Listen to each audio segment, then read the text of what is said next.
Lipstick মাখছে। ও মা গো টুরুলা।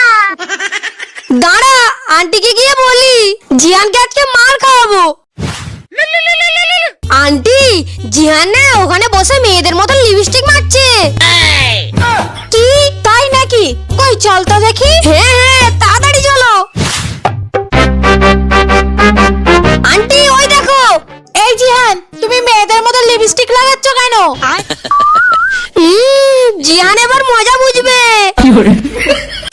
মাম্মা এটা তো লিপস্টিক নয়, এটা তো লিপস্টিক ক্যান্ডি। কি লিপস্টিক ক্যান্ডি? কই দাও তো আমায়। No. ওয়াও, এটা হেভি তো। ইস, জিহান আবার বেঁচে গেল। বন্ধুরা লাইক করে দাও।